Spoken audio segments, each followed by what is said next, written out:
Χαίρετε παιδες, Στάτης εδώ. Σήμερα θα δούμε τον Generation Scoop. Αυτή η φιγούρα βγήκε το 2014. Θα αναρωτηθείτε τώρα και για ποιο λόγο ρε φίλε την αγόρασες τώρα.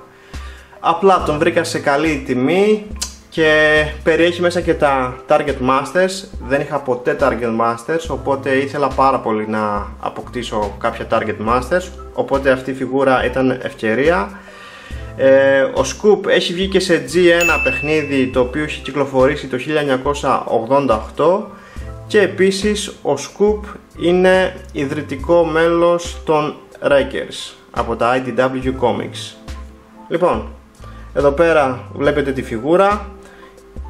Το κουτί περιέχει και ένα κόμικ με μια ιστορία με τον Scoop. Τίποτα ιδιαίτερο στην κάτω πλευρά του κουτιού, και στην πίσω πλευρά θα δούμε τον Scoop σε όλες του τις μορφές. Ένα μικρό βιογραφικό, μπορείτε τώρα να κάνετε παύση για να το διαβάσετε. Αυτά με το κουτί. Ας πάμε να δούμε τα παρελκόμενα της φιγούρας. Αυτό εδώ είναι το κόμικ. Έχει μια μεγάλη ιστορία, αλλά το αστείο είναι ότι ο Scoop δεν είναι εδώ μέσα στο κόμικ. Απορώ γιατί το κάνανε τότε. Τουλάχιστον δείξτε μας ρε παιδιά λίγο τον Scoop, να δούμε πως ήτανε. Τέλος πάντων, δεν την έχω διαβάσει ακόμα την ιστορία, θα τη διαβάσω πιο μετά. Και επίσης έρχεται και με δύο οδηγίες. Αυτή εδώ είναι στην κινέζικη γλώσσα και αυτή εδώ είναι στα αγγλικά. Εδώ μας δείχνει πώς να τον μεταμορφώσουμε σε όχημα μορφή, και στην πίσω πλευρά μας δείχνει πώς να τον μεταμορφώσουμε σε ρομπότ μορφή. Αυτά με τις οδηγίες. Πάμε να δούμε τη φιγούρα από κοντά. Και εδώ έχουμε τον Scoop σε όχημα μορφή. Ας ξεκινήσουμε λίγο με τα Target Master του. Ο μπλε λέγεται Hole Punch και ο κίτρινος λέγεται Caliburst. Στο G1 παιχνίδι ο κίτρινος λεγόταν Tracer, αλλά για κάποιο λόγο μετονομάστηκε σε Caliburst. Ίσως λόγω πνευματικών δικαιωμάτων. Τέλος πάντων, δεν είναι πανομοιότυπα σε ρομπότ μορφή. Έχουν διαφορετικές σκαλιστές λεπτομέρειες. 3 χρώματα έχει ο καθένας. Και αυτή είναι η πίσω πλευρά τους. Ας τους μεταμορφώσω και σε όπλο μορφή. Φέρνουμε αυτό εδώ προς τα κάτω, τα ενώνουμε αυτά μεταξύ τους και φέρνουμε κάτω το χερούλι. Το ίδιο και με τον άλλον.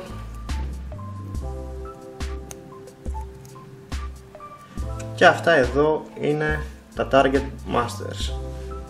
Ωραία οπλάκια. Μπορούμε να τα αποθηκεύσουμε εδώ πέρα πάνω στον Scoop και να είναι κάπως έτσι, ή μπορούμε να τα βάλουμε και εδώ στα πλάγια, αλλά ok, θα φαίνεται λίγο χαζό. Λοιπόν, αυτός εδώ είναι ο Scoop. Του έχω βάλει και τα Repro Labels αυτοκόλλητα. Όπως βλέπετε τα έχω βάλει όλα. Χωρίς τα αυτοκόλλητα φαινόταν πάρα πολύ κενός, οπότε ας τα δούμε λίγο πάνω στη φιγούρα. Αυτά εδώ τα 3 είναι αυτοκόλλητα. Αυτό και αυτό είναι αυτοκόλλητα. Αυτά εδώ στις ρόδες του είναι αυτοκόλλητα. Επίσης αυτά εδώ τα σημεία είναι αυτοκόλλητα. Αυτά εδώ είναι αυτοκόλλητα.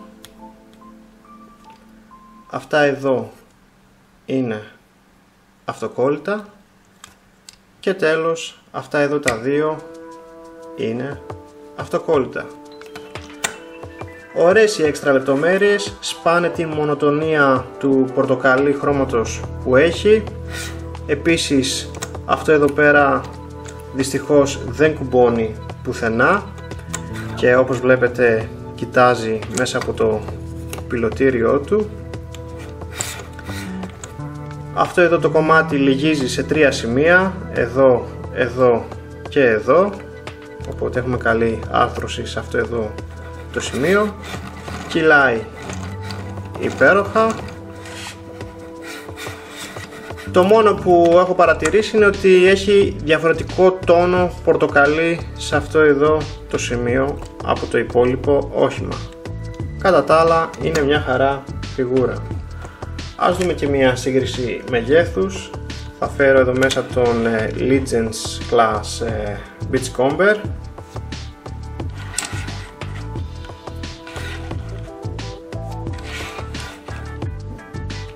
Και θα φέρω μέσα και τον Deluxe Class Warpath.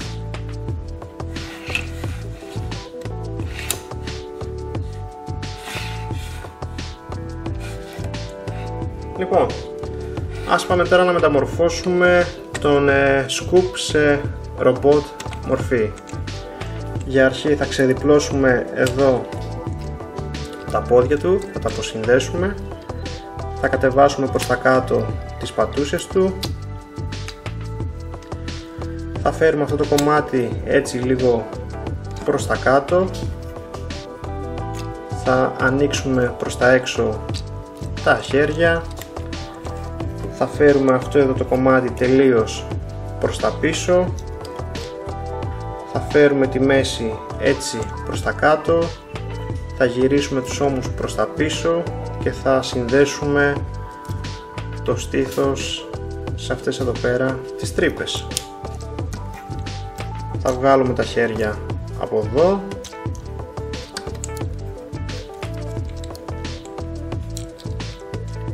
Και τέλος φέρνουμε αυτό εδώ το κομμάτι έτσι προς τα κάτω και διπλώνουμε προς τα μέσα αυτό εδώ το κομμάτι. Και ο Scoop είναι έτοιμος στην καταπληκτική ρομπότ μορφή του. Δεν έχει πρόβλημα ισορροπίας, απλά εγώ τώρα τον έσβρωξα. Ωραία φιγούρα είναι λίγο κενός εδώ πέρα, αλλά έχει πολύ ωραίες σκαλιστές λεπτομέρειες εδώ. Τα μόνα αυτοκόλλητα που έχουν εμφανιστεί σε ρομπότ μορφή είναι αυτά εδώ στα πόδια του και φυσικά μπορεί να κρατήσει τα Target Master του πάρα πολύ άνετα και είναι κάπως έτσι. Επίσης μπορούμε να συνδυάσουμε τα Target Masters. Είναι λίγο χαζό αυτό, αλλά θα σας το δείξω. Τι κάνουμε, φέρνουμε αυτά εδώ προς τα κάτω και αυτό εδώ το peg θα συνδεθεί σε αυτήν εδώ πέρα την τρύπα και κάπως έτσι έχουμε συνδυασμένα τα Target Master σε ένα μεγαλύτερο όπλο. Ναι, φαίνεται λίγο χαζό γιατί είναι ένα όπλο πάνω στο άλλο όπλο, αλλά όπως βλέπετε τα κρατάει πολύ άνετα. Χώρος αποθήκευσης δεν υπάρχει κάπου πίσω στη φιγούρα, αλλά μπορείτε να τα αποθηκεύσετε εδώ στα πλάγια το χεριό του και να είναι κάπως έτσι. Αλλά εντάξει, δεν φαίνεται και τόσο ωραία εδώ, προτιμώ να τα έχω στα χέρια του. Τώρα, όσο για την άρθρωση της φιγούρας, το κεφάλι έχει οπίστιο φωτισμό, βλέπετε έχει διαφανές μπλε πλαστικό εδώ. Το κεφάλι περιστρέφεται πλήρως, έχει μια πολύ μικρή κίνηση πάνω κάτω, όμως περιστρέφεται πλήρως, είναι πάνω σε σφαιρική άρθρωση, έρχεται προς τα πάνω από αυτόν εδώ το σύνδεσμο, αλλά επίσης λυγίζει και από εδώ από τη σφαιρική άρθρωση. Έχουμε λύγισμα εδώ στον αγκώνα, έχουμε περιστροφή εδώ στο χέρι Οι γροθιές πηγαίνουν μόνο προς τα μέσα λόγω της μεταμόρφωσης. Έχουμε περιστροφή εδώ στη μέση. Τα πόδια πάνε μπρος, πίσω, πάνω, κάτω. Περιστρέφονται εδώ πέρα ψηλά στους μυρούς. Έχουμε διπλό σύνδεσμο εδώ στο γόνατο λόγω της μεταμόρφωσης. Και τα πόδια πάνε μόνο προς τα πάνω και αυτά λόγω της μεταμόρφωσης. Normal άρθρωση. Δεν βρήκα κάποιο σοβαρό μειονέκτημα στη φιγούρα, πέρα από το ότι εάν προσπαθήσουμε να περιστρέψουμε τον ώμο από εδώ θα ξεκουμποθεί εδώ το στήθος, γιατί αυτό εδώ δεν ασφαλίζει κάπου. Οπότε αν θέλετε καμιά φορά να περιστρέψετε τον ώμο εδώ πέρα θα πρέπει να πιέσετε το στήθος προς τα μέσα για να μην ξεκουμποθεί. Αυτό είναι το μόνο θεματάκι που έχει η φιγούρα, το οποίο δεν το θεωρώ πολύ σοβαρό. Λοιπόν, πάμε τώρα να δούμε και μία σύγκριση μεγέθους. Να φέρω μέσα και τα Target Masters σε ρομπότ μορφή. Τα βάζω έτσι εδώ. Εδώ θα τον δούμε δίπλα στον Generations Orion Pax, δίπλα στον Legends Blair από την Takara Tomy και δίπλα στο Headmaster του Broadside. Όπως βλέπετε ο Scoop είναι μια Deluxe Class φιγούρα και τα Target Master είναι λίγο ψηλότερα από ένα Headmaster. Εδώ θα τον δούμε δίπλα σε μια Legends Class φιγούρα, τον Titan's Return Beach Comber, και δίπλα σε μια Deluxe Class φιγούρα, το Generations Warpath, και τέλος θα τον δούμε δίπλα σε μια Voyager Class φιγούρα, το Generations Sunstorm, και δίπλα σε μια Masterpiece φιγούρα, τον Masterpiece Red Alert. Λοιπόν, πάμε τώρα να μεταμορφώσουμε το Scoop πίσω σε όχημα μορφή. Για αρχή κλείνουμε εδώ πέρα τις γροθιές και τεντώνουμε τα χέρια του. Κλείνουμε εδώ τα πόδια, ανοίγουμε αυτό εδώ το κομμάτι έτσι ακριβώς, ξεκουμπώνουμε από εδώ το στήθος και το φέρνουμε έτσι προς τα κάτω, φέρνουμε τη μέση έτσι προς τα πάνω, φέρνουμε προς τα κάτω τους ώμους του από εδώ και από αυτόν εδώ πέρα το σύνδεσμο θα λυγίσουμε εδώ τα χέρια για να μπουν αυτά εδώ πέρα τα pegs σε αυτήν εδώ πέρα την τρύπα, και αυτά εδώ τα pegs θα μπουν σε αυτήν εδώ την τρύπα. Δεν είναι δύσκολο, ο καθένας μπορεί να το κάνει, είναι πολύ απλή η μεταμόρφωσή του.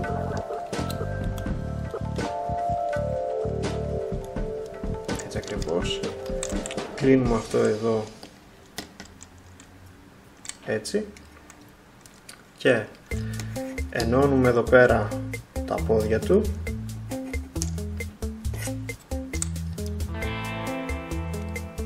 και αυτά εδώ θα μπουν σε αυτήν εδώ πέρα την τρύπα και αυτά εδώ πέρα τα pegs θα κουμπώσουν εδώ.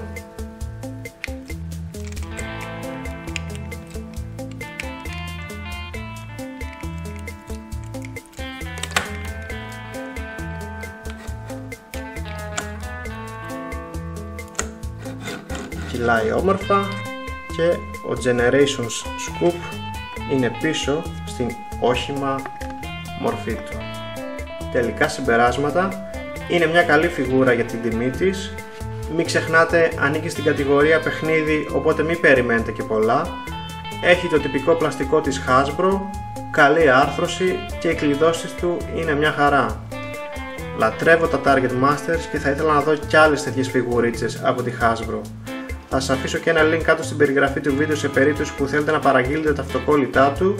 Αυτό ήταν το review μου του Generation Scoop με τα Repro Labels αυτοκόλλητα.